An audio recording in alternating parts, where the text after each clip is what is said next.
Grande es este misterio de la piedad.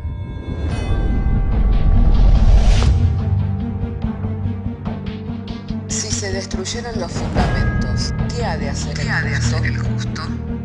Porque con un solo sacrificio hizo perfecto para siempre a los santificados. Justificados por la fe, tenemos paz para con Dios. Juntamente con Él nos resucitó y nos hizo sentar en los lugares celestiales con Cristo Jesús. Fundados Y firmes en la fe, tenemos paz para con Dios.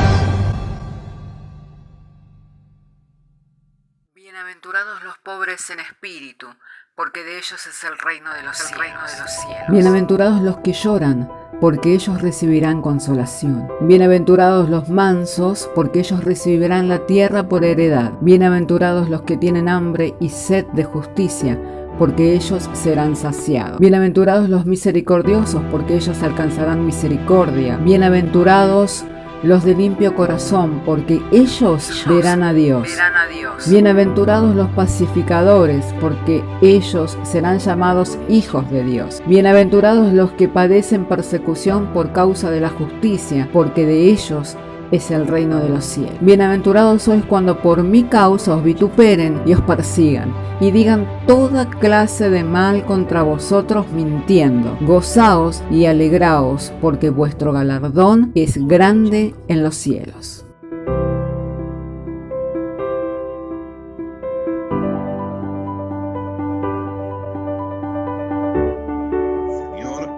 De manera que si tienen sus Biblias, me gustaría que abran conmigo su Biblia en la primera, Juan, capítulo 2, verso 13.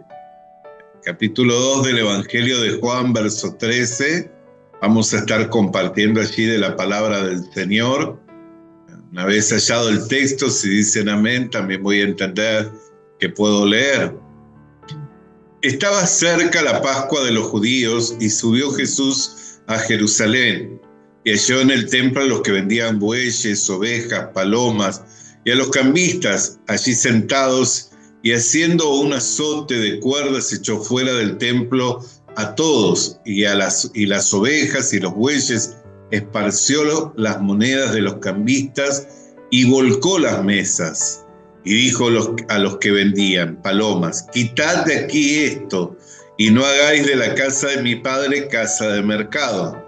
Entonces se acordaron sus discípulos que está escrito: el celo de tu casa me consume. Y los judíos respondieron y le dijeron: ¿qué señal nos muestras ya que haces esto? Respondió Jesús y les dijo: destruid este templo, y en 3 días lo levantaré. Dijeron luego los judíos: en 46 años fue edificado este templo, y tú en 3 días lo levantarás. Mas él hablaba del templo de su cuerpo. Por tanto, cuando resucitó de entre los muertos, sus discípulos se acordaron que había dicho esto y creyeron a la Escritura y la palabra que Jesús había dicho. Hasta aquí vamos a dar lectura a la palabra del Señor. Este suceso es un suceso que muchas veces fue narrado, ¿no? El cómo Jesús, indignado por los comerciantes que se habían apropiado de un lugar que era sagrado, un lugar de oración, un lugar donde la gente iba para conectar con Dios, para recibir la gracia de Dios, para poder ofrecer también ofrendas y sacrificios a Dios, cómo había sido ocupado por los comerciantes, y lo que indignó al Señor Jesucristo. Otros textos nos dicen que el mismo Señor exclamó y dijo: mi casa será casa de oración, y vosotros la habéis hecho cueva de ladrones. Lo cierto es que cuando le pidieron señal, él dijo: destruid este templo y en 3 días lo levantaré. Y ellos quedaron atónitos con la respuesta del Señor Jesucristo, porque en sí el Señor no se estaba refiriendo a ese templo, aunque habría una relación con este templo, ¿no? Habría una relación con este templo, pero no se estaba refiriendo a este templo físico, conocido como el templo de Herodes, sino se estaba refiriendo a su propio cuerpo. ¿Por qué? Porque mediante su cuerpo de carne, todas las cosas serían reconciliadas para con Dios. Y a través del velo de su carne, todas las personas que en él creyeran tendrían el acceso con confianza a la presencia de Dios. El templo tenía una característica, que tenía dos lugares: el lugar santo, donde oficiaban diariamente los sacerdotes, y el lugar santísimo, donde entraban una vez al año, donde estaba el arca del pacto, del testimonio de Dios, que era donde el sumo sacerdote una vez al año podía entrar. Y estaba separado el lugar santo y del lugar santísimo por un gran velo que impedía que las personas pudieran ver detrás de ese lugar. Solamente podía ver el sumo sacerdote, podía ingresar una vez al año y entraba con ciertos requisitos, o sea, se ataba una cuerda, ponía campanillas en su vestidura, porque si éstas dejaban de sonar, como no podían entrar para retirar el cuerpo muerto, si es que el sumo sacerdote sucumbía ahí delante de la presencia de Dios, tiraban de la cuerda para sacarle. Lo cierto es que cuando Jesús le pidieron señal, él dijo: destruid este templo y en 3 días lo levantaré. Y ellos dijeron: ¿cómo harás esto si se tardó 46 años en construir este templo? Y tú dices que en 3 días lo levantarás. Pero la Escritura nos esclarece y dice el verso 21, mas él hablaba del templo de su cuerpo. ¿Por qué? Porque en su cuerpo de carne serían reconciliadas todas las cosas para con Dios, y en su cuerpo de carne nosotros seríamos insertados mediante el Espíritu Santo para formar un templo santo para morada de Dios. Esto es lo que la Escritura nos dice. Ahora nosotros miramos que cuando Jesús vio ocupado el templo por los comerciantes, se indignó. ¿Por qué? Porque su casa era una casa de oración, era un lugar de piedad, era un lugar para acercarse a Dios, para ministrar las cosas santas de Dios. Meditando en esto, en cuanto que hoy formamos nosotros el cuerpo de Cristo, y ese cuerpo es el templo, la morada de Dios en el Espíritu, quisiera que pudiéramos citar un texto más de la palabra de Dios para poder tener nuestra reflexión. Y este texto está en la carta de Santiago, capítulo 4, verso 4. Dice: oh almas adúlteras, ¿no sabéis que la amistad del mundo es enemistad contra Dios? Cualquiera, pues, que quisiera ser amigo del mundo, se constituye en enemigo de Dios. ¿O pensáis que la Escritura dice en vano: el Espíritu que Él ha hecho morar en nosotros nos anhela celosamente? Pero Él da mayor gracia. Por esto dice: Dios resiste a los soberbios y da gracia a los humildes. Someteos pues a Dios, resistid al diablo y huirá de vosotros. Acercaos a Dios y Él se acercará a vosotros. Pecadores, limpiad las manos, y vosotros los de doble ánimo, purificad vuestros corazones. Afligíos, lamentad, llorad, vuestra risa se convierta en lloro, vuestro gozo en tristeza. Humillaos delante del Señor, y Él os exaltará.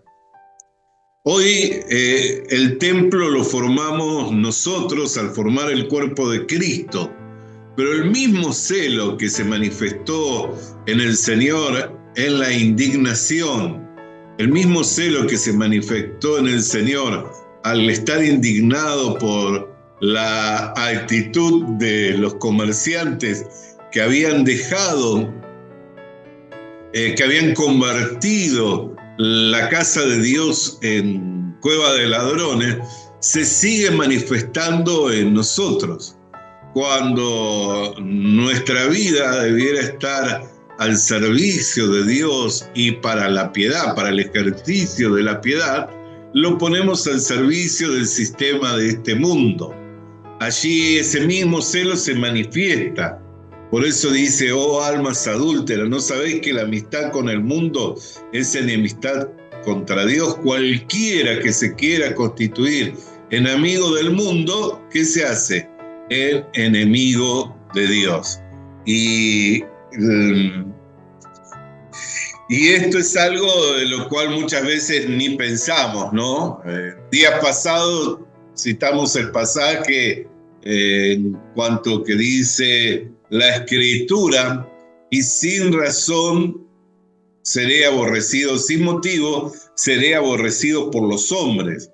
Y pensar que quienes nos ejercitamos diariamente para la piedad, buscando tener un ejercicio cotidiano de oración, de comunión con Dios, en lectura de la Biblia, que en algún momento pudiéramos aborrecer sin motivo al Señor, era un pensamiento que estaba alejado de nosotros. Sin embargo, compartimos la naturaleza de carne de todo hombre. Así que si la Escritura dice que sin razón seré aborrecido de los hombres, al compartir la misma naturaleza, también nosotros, dentro de nuestra naturaleza caída, está la misma actitud. Entonces, ser desviados o ser arrastrados por el sistema del mundo no es ajeno a lo que puede acontecernos. No estamos ajenos ni exentos de que nos acontezca. Es más, hay muchas personas que cotidianamente priorizan sus relaciones familiares, sus compromisos laborales, cotidianamente priorizan su placer, su bienestar con el ejercitarse para la piedad. Cuando me refiero a ejercitarnos para la piedad, me refiero a toda práctica que nos lleva a buscarlo a Dios. Ya sea la oración, la reflexión, la lectura de la palabra, la reunión de la iglesia, el servicio espiritual, desarrollo del ministerio, bueno, todo lo que pueda ser un ejercicio piadoso que nos lleva a ir en pos de Dios cuando nosotros priorizamos otras cosas, ¿no? Ya sea compromisos laborales, relaciones familiares, nuestro bienestar, lo que nos produce placer, estamos dejando a un lado a Dios para ponernos en primer lugar. Y ciertamente tenemos que disciplinarnos y tenemos que someternos. Por eso dice la Escritura, o pensáis, versículo 5, que la Escritura dice, en vano el Espíritu que Él ha hecho morar en vosotros os anhela celosamente, para que Dios metiera su Espíritu Santo en usted, en mí, y formáramos parte de su cuerpo y formáramos parte de la iglesia, tuvo que quitar el pecado, tuvo que derramar su sangre, pagar enteramente la deuda que teníamos en contra. O sea que no es que gratuitamente lo hemos recibido. Hubo un sacrificio, es el sacrificio de Jesús por nosotros, el sacrificio de Jesús en la cruz del Calvario. Entonces, ¿cómo no nos va a anhelar celosamente el Espíritu Santo si comparte el mismo sentir que hay en Cristo y en la misma voluntad del Padre que lo envió a su Hijo a morir por nosotros? Pero ¿qué es lo que dice el verso 6? Pero Él da mayor gracia, por esto dice que Dios resiste a los soberbios y da gracia a los humildes. Y el verso 7 dice, someteos pues a Dios, resistid al diablo y huirá de vosotros. A veces nosotros no nos damos cuenta, pero alimentado nuestro ego, alimentando nuestro yo, el diablo, nos lleva a que nos constituyamos en enemigos de Dios.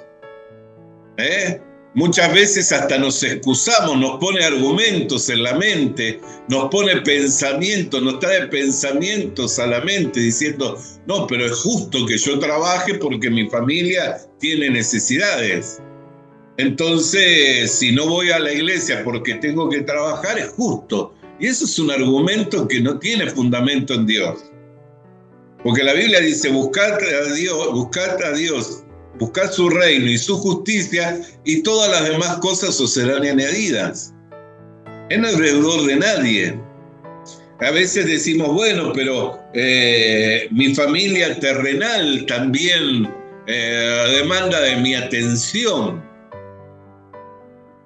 Y es cierto que tenemos que ocuparnos de nuestra familia, pero también a unos que quisieron seguirlo al Señor, que el Señor los invitó a que lo siguieran, dijeron, permite que entierre a mis padres, porque todavía eran viejos y tenían que recibir los cuidados. Y el Señor le respondió, dejen que los muertos entierren a los muertos. Como diciendo, si no tienen la vida que yo vengo a darle, dejen que otros ocupen esa tarea. Entonces, vemos muchas veces que el diablo trae pensamientos, y con esto no quiero decir que todos los pensamientos que tenemos son del diablo, pero sí le puedo asegurar que gran parte. Podemos pensar que de los 60.000 pensamientos que nos vienen en el día, hay un 80% o más que son pensamientos erróneos, que no tienen que ver con lo que la Escritura dice. ¿Por qué? Porque vivimos en una naturaleza caída, en una naturaleza corrompida por el pecado e influenciados por el sistema del mundo y por la obra del diablo. Entonces, ¿cómo es que no vamos a tener tantos pensamientos erróneos? Por eso la Escritura dice que quienes son guiados por el Espíritu de Dios, estos son los que son hijos de Dios. Y nosotros somos hijos de Dios. Entonces, ¿cuál tiene que ser la guía para nuestra vida? La guía para nuestra vida tiene que ser su palabra. Por eso dice, someteos pues a Dios. ¿De qué manera una persona se somete a Dios? Obedeciendo su palabra. Si mi palabra permanece en vosotros y vosotros permanecéis en mí, pedid todo lo que queráis al Padre y os será hecho. Pedid todo lo que queráis al Padre y os será hecho. Entonces, ¿será que si hay algo de lo cual tenemos necesidad, que el Señor no querrá hacerlo en favor nuestro? Si nos ejercitamos para la piedad y si nos dejamos guiar por su Espíritu a través de su palabra para no indignarlo al Señor, porque ¿qué es lo que lo indignó al Señor? El ver que en el templo estaban los cambistas, estaban los comerciantes, el ver que en el lugar que era el lugar para la oración, el lugar escogido para la comunión con Dios, allí ocupaban mayor lugar los comerciantes y los cambistas. Hoy el templo no es el templo de Herodes. Hoy el templo de Dios es el cuerpo de Cristo. Hoy el templo de Dios es la iglesia. ¿O no sabéis que vosotros sois el templo de Dios? Dice Primera de Corintios capítulo 3, verso 16. Hoy el templo de Dios somos nosotros. Nosotros tenemos que ver qué es lo que ocupa este templo, qué es lo que llena nuestro corazón. ¿Por qué? Porque donde está nuestro tesoro, allí está nuestro corazón. Si nuestro tesoro es ocuparnos de los bienes materiales, ocuparnos de las relaciones familiares, si nuestro tesoro son las cosas de este mundo, no hay manera que con esa actitud nosotros no indignemos al Señor, porque cualquiera que se constituye enemigo del mundo se hace enemigo de Dios. Y con esto no estoy diciendo dejemos de atender las labores diarias, ni estoy diciendo dejemos de atender las relaciones familiares, ni de ocuparnos de los más de nuestros seres queridos, pero sí estoy diciendo miremos qué es lo que estamos priorizando. No estoy diciendo tampoco que no tengamos un tiempo de recreación, un tiempo en donde podamos ver satisfecha algunos de nuestros deseos, ¿no? Como un tiempo para descansar, un tiempo para comer, un tiempo para distraernos, compartir. No estoy diciendo eso, pero veamos qué priorizamos y cuáles son las cosas que ocupan mayor lugar en nuestra vida. ¿Por qué? Porque nosotros somos el templo del Espíritu Santo. Y el Espíritu que Dios ha hecho morar en nosotros nos anhela celosamente. ¿Por qué? Porque no fuimos rescatados con plata, ni con oro, ni con piedra preciosa. Dice que fuimos rescatados con cosas mejores que esas. ¿Con qué fuimos rescatados? Con la preciosa sangre de Jesucristo. Entonces, ¿cómo no nos va a anhelar el Espíritu celosamente? De ahí a que nosotros tenemos que disciplinarnos y mantener un ejercicio en cuanto a la piedad, teniendo nuestro tiempo de meditación, no solo de lectura. La lectura es muy buena. Hay personas que han leído varias veces en la Biblia y eso es muy bueno, pero lo bueno de la lectura es poder tener una meditación. En la meditación es donde se enciende el fuego. Nosotros tenemos que apasionarnos con la Escritura. Tiene que despertar en nosotros sentimientos también. Tiene que traer en nosotros emociones también la Escritura. ¿Cuánto hace que cuando usted lee la Escritura no despierta en usted una emoción, un sentir? Sin embargo, con una novela se emociona y con una película derrama lágrimas, pero con la Escritura, ¿cuánto hace que no cautiva su mente un pasaje de la Biblia? ¿Cuánto hace que una palabra o dos palabras de la Biblia no le llevan a tener día y día de reflexión? Eso es la meditación, es más que una lectura. Una persona en la meditación de una palabra puede pasar 3, 4, 5 días y meditando y pensando constantemente en esa palabra. Y eso es muy distinto a tener una lectura. Porque ahí es cuando se despierta y cuando Dios trae la iluminación mediante el Espíritu Santo de lo que es la palabra viva, la palabra hecha carne. Lo mismo que si hay una reunión de la iglesia, yo estoy considerando que necesitamos fortalecernos como congregación y generar reuniones así presenciales y también tener reuniones en las casas donde podamos tener tiempos para compartir, donde podamos tener hace tiempo que vengo orando y pidiéndole al Señor por ello y compartiendo también con los hermanos. Entonces, que podamos tener reuniones en las casas, abrir nuestros hogares para compartir la palabra de Dios con nuestros vecinos, con nuestros familiares, poder reunirnos, hacer una invitación para llevar un tema, para desarrollar.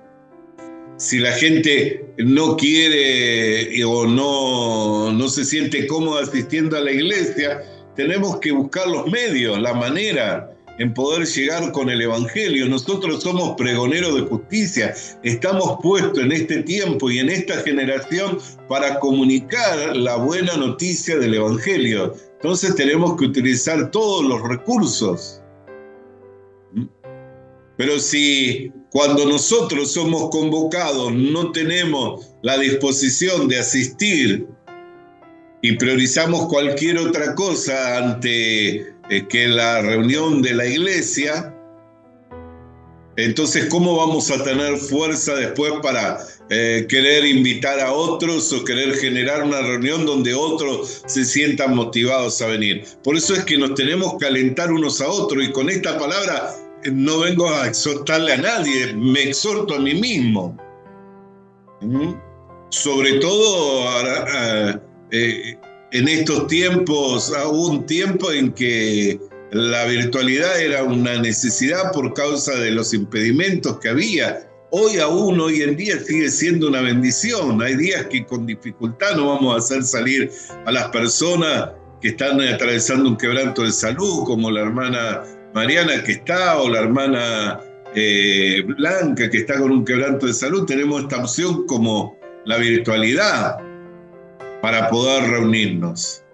Pero tenemos que alentarnos, estimularnos unos a otros al amor y a las buenas obras, con el propósito ¿de qué? De que podamos ejercitarnos para la piedad, porque ese es el verdadero ejercicio que tiene recompensa de este siglo y del siglo venidero. Y a la vez, el no hacer ese ejercicio, el ejercicio de la piedad, en algo vamos a estar ocupados, porque a algún Señor vamos a servir, o nos vamos a servir a nosotros mismos, o le vamos a servir al Señor. ¿Vamos a servir nuestros deseos o vamos a servir o vamos a vivir para el Espíritu? Entonces, siempre en algo estaremos ocupados. Por eso tenemos que entender esta palabra, así como el Señor mostró una indignación en el templo de Herodes, cuando le dijeron, danos señal, él dijo, destruid este templo, y ya llevó a otro templo. Y se refería a su cuerpo, y en 3 días lo edificaré. Y hoy vemos que lo que dice la Escritura, 1 Corintios 3:16, ¿o no sabéis que vosotros sois el templo del Espíritu Santo? Y Santiago capítulo 4, verso 5 dice, el Espíritu que Él ha hecho morar en vosotros os anhela celosamente. O sea que nosotros somos esa morada de Dios en el Espíritu. Así que con esta palabra les quiero alentar, ¿para qué? Para que podamos contentar el corazón del Señor, para que podamos honrarle al Señor, siendo que Él derramó su vida, entregó su vida por nosotros. Así que sea nuestra meditación, que sea nuestra reflexión, dado que hoy formamos el templo de Cristo aquí en la tierra, y fuimos escogidos para ser morada de Dios en el Espíritu. Visita nuestras redes sociales. Suscríbete activando la campanita. Comparte con nosotros el mensaje de la palabra de Dios.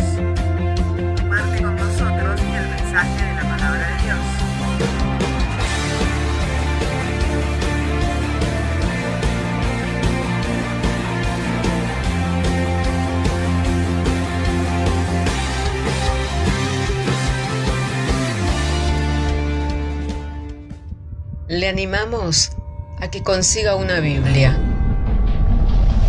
porque en ella encuentra la mente de Dios, el estado del hombre, el camino de salvación, la muerte de los pecadores y la felicidad de los creyentes. Sus doctrinas son santas, sus mandamientos son obligatorios, sus historias son verdad y sus decisiones inalterables. Léala para ser sabio, crea en ella para ser salvo y póngala en práctica para ser santo. Ella contiene luz para guiarle, alimento para reforzarle y consuelo para alentarle. La Biblia es el mapa del viajero, el bastón del peregrino, la brújula del piloto, la espada del soldado y la carta del cristiano. Le animamos a que consiga una Biblia,